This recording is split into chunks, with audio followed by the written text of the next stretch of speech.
meus irmãos, olá, minhas irmãs. Sejam bem-vindos ao nosso canal semeador.net, ao nosso programa de reflexões semanais, o Evangelho em Nós. Hoje estaremos concluindo o capítulo 19, que tem como tema A Fé Transporta Montanhas. Vamos lá então, meus irmãos, me acompanhem na leitura. Parábola da figueira seca. Quando saíam de Betânia, ele teve fome e veio ao longe uma figueira.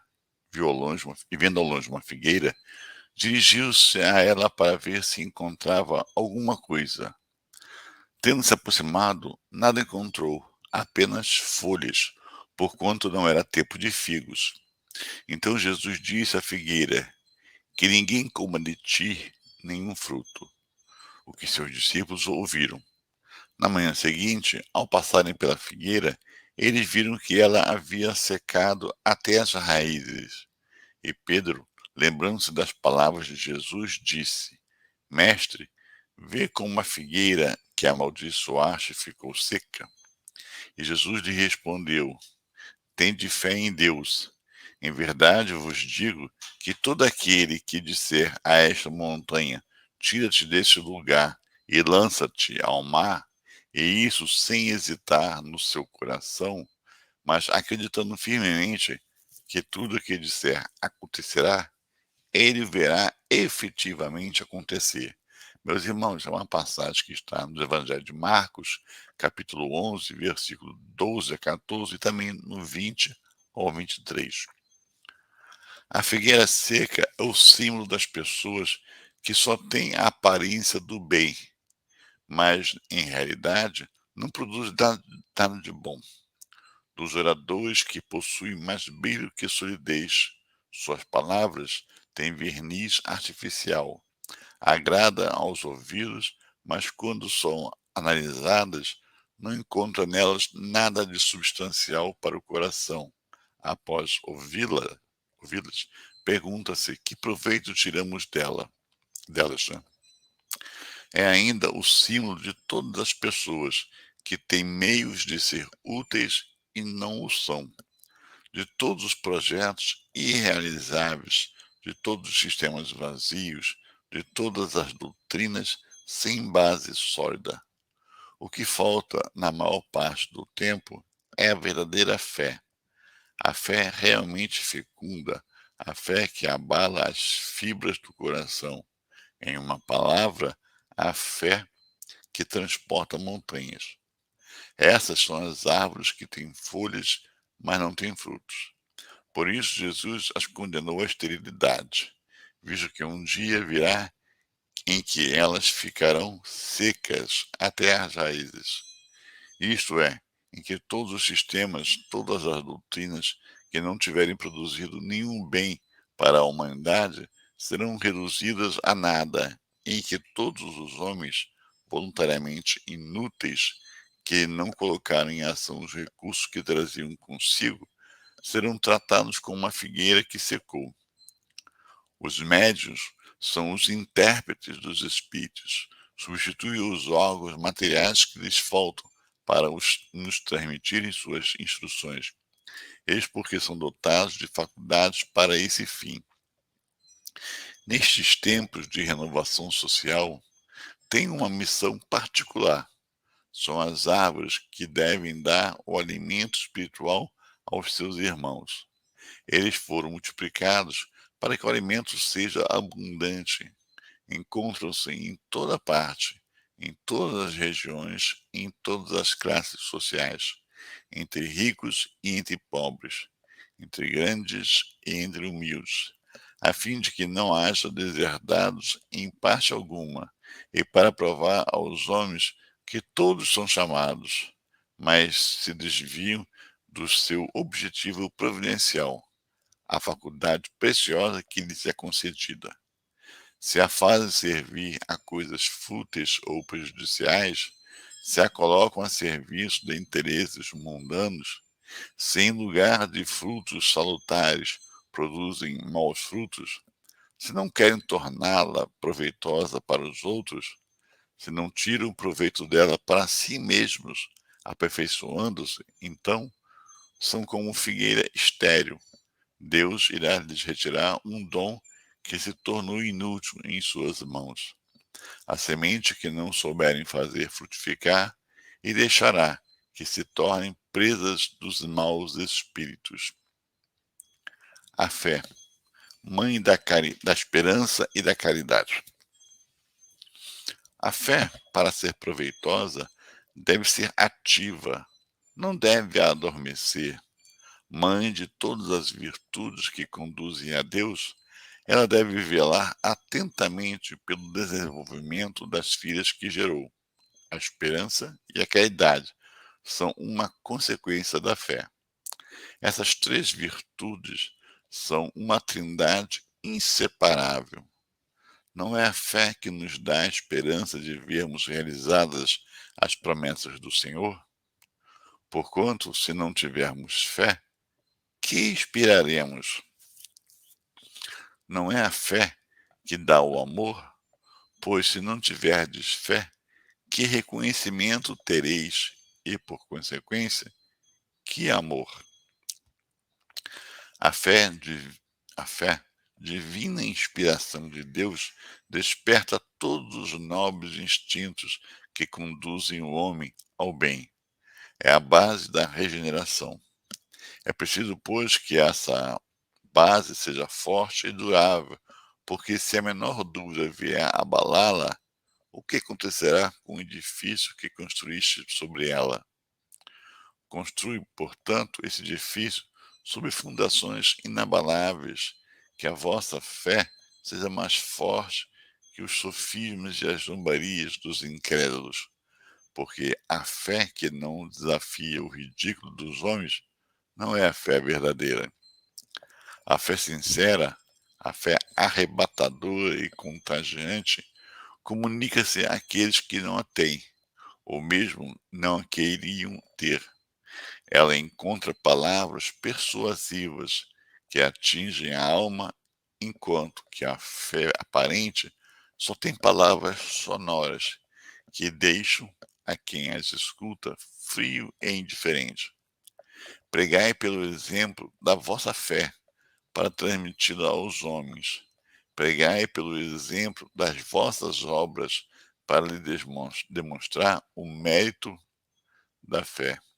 Pregai pela vossa esperança inabalável, para lhes fazer ver a confiança que fortifica e faz com que enfrentem todas as vicissitudes da vida.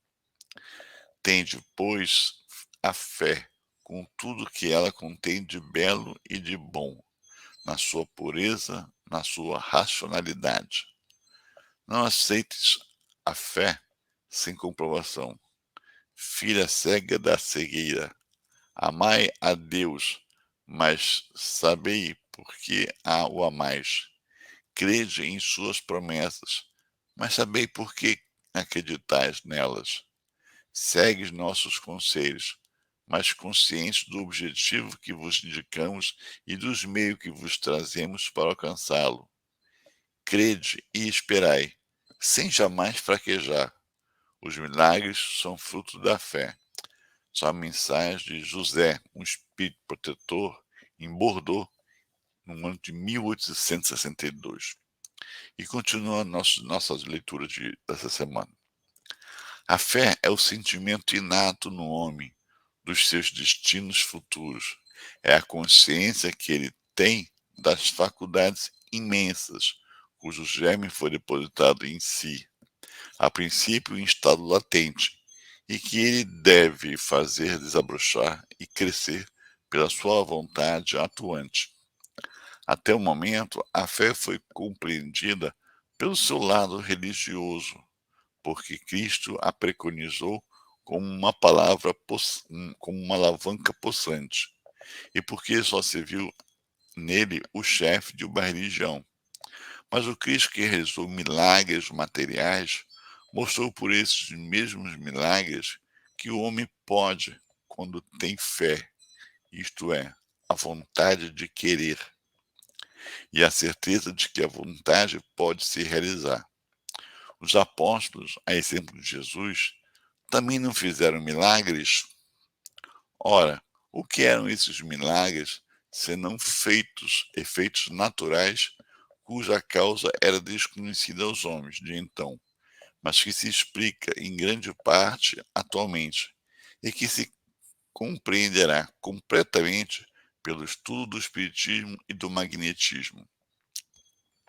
A fé é humana ou divina, conforme o homem aplica suas faculdades à necessidade terrestre ou às suas aspirações celestes e futuras. O homem de talento que persegue a realização de um grande empreendimento triunfa se tem fé, porque sente si que pode e deve alcançar seu objetivo, e esta certeza lhe dá uma força imensa. O homem de bem, que crendo no seu futuro celeste, quer preencher sua vida com nobres e belas ações, retira da sua fé, da certeza da felicidade que o espera, a força necessária, e ainda aí se realizam os milagres de caridade, de devotamento e de abnegação. Enfim, com a fé não há mais tendências que não possam ser vencidas. O magnetismo é uma das maiores provas do poder da fé posta em ação. É pela fé que se cura e se produzem esses fenômenos estranhos, outrora qualificados de milagres. Eu vos repito, a fé humana e divina.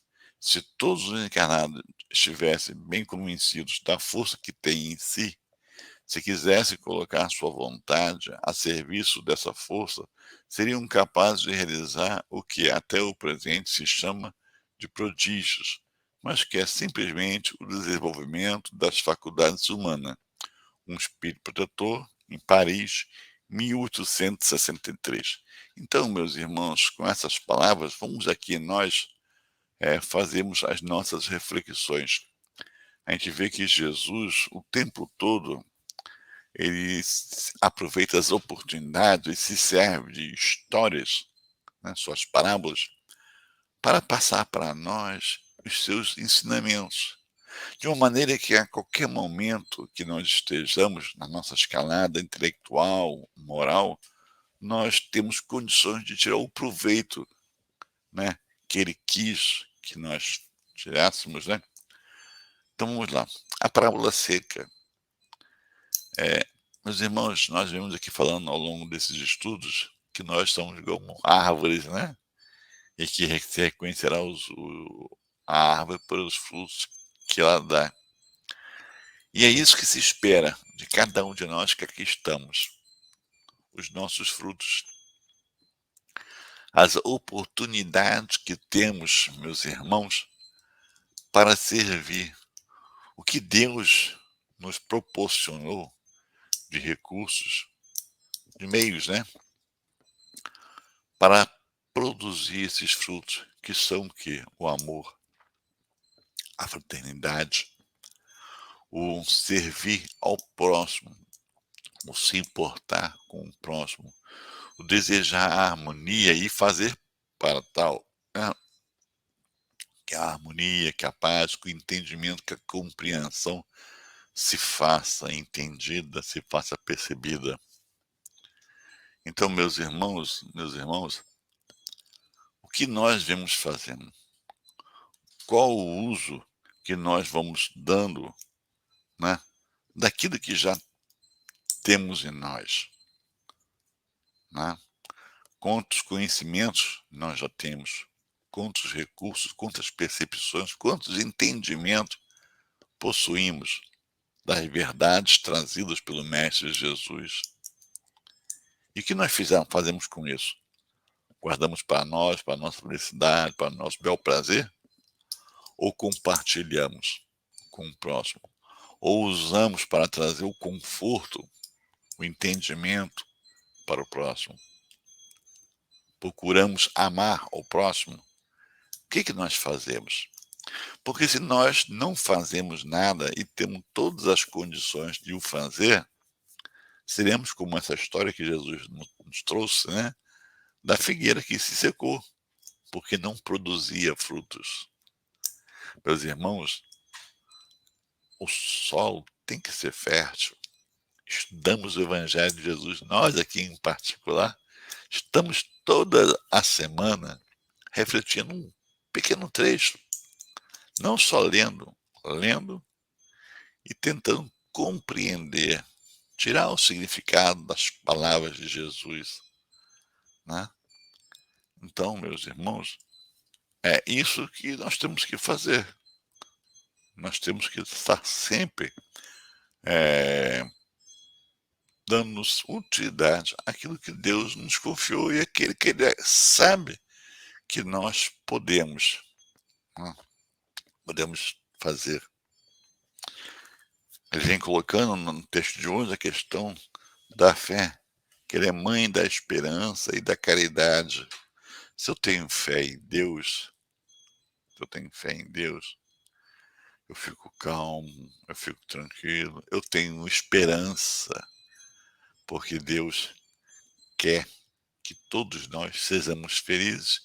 E se Ele quer, como Ele é Deus, todos nós seremos felizes. Então nós esperamos essa felicidade, mas não de uma forma passiva, de uma forma ativa, porque temos que ter o mérito, já falamos sobre isso, temos que ter os méritos daquilo que vamos colher. Então temos que plantar, temos que semear a caridade, o amor, não é isso?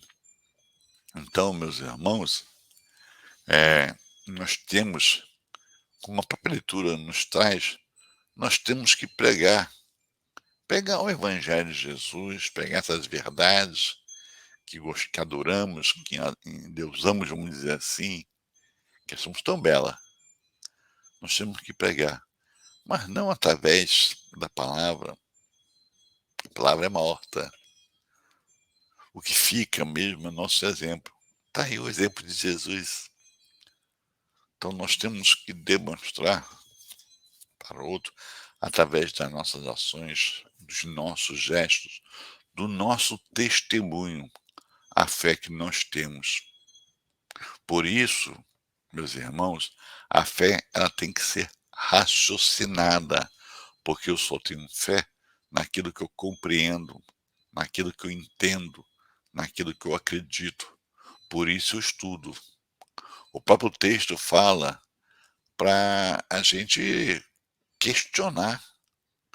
Se eu vou seguir Jesus, por que eu vou seguir Jesus? Qual o meu objetivo em seguir Jesus? Se tem um conselho dos bons espíritos, do meu anjo da guarda, eu tenho que entender por que eu tenho que fazer o que ele está me pedindo, o que ele está me orientando, qual o propósito, para quê? Eu tenho que refletir. Não pense que Deus, que Jesus vão ficar tristes por eu estar assim questionando uma orientação divina. Não, não. Pelo contrário, pelo contrário. Isso mostra que nós estamos dando importância. Porque se nós não estivéssemos dando importância, tanto faz, né? A Apple faz assim, vamos fazer assim, né? Então, quando a gente para refletir, para entender, para compreender, vamos olhar por essa ótica. Jesus, vamos dizer assim, que é o exemplo que nós estamos dando, vai ver. Ele está parando para refletir do que eu falei.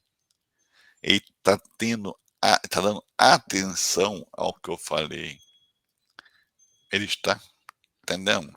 Então, não tem motivo para os espíritos, para Jesus, para Deus ficar triste. Pelo contrário.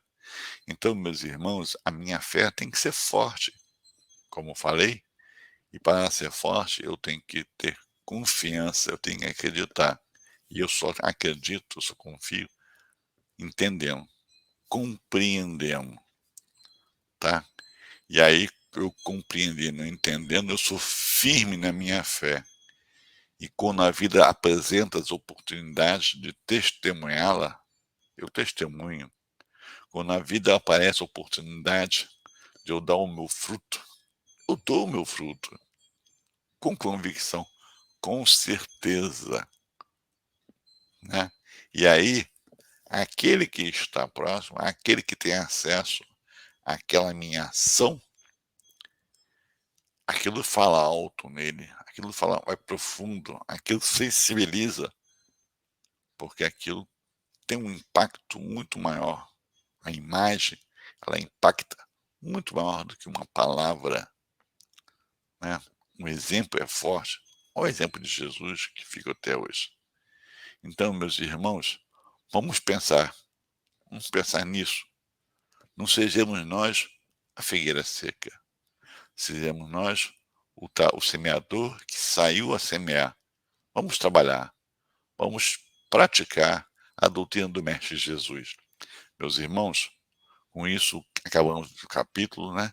E desejamos a todos vocês uma boa semana, na paz do nosso Senhor Jesus, e o convite, sempre feito a todos, né, e extensivo aos seus amigos, aos seus familiares, que se junte a nós na semana que vem para mais uma leitura e uma reflexão do Evangelho do nosso Senhor Jesus. Fique com Deus, meus irmãos. Graças a Deus.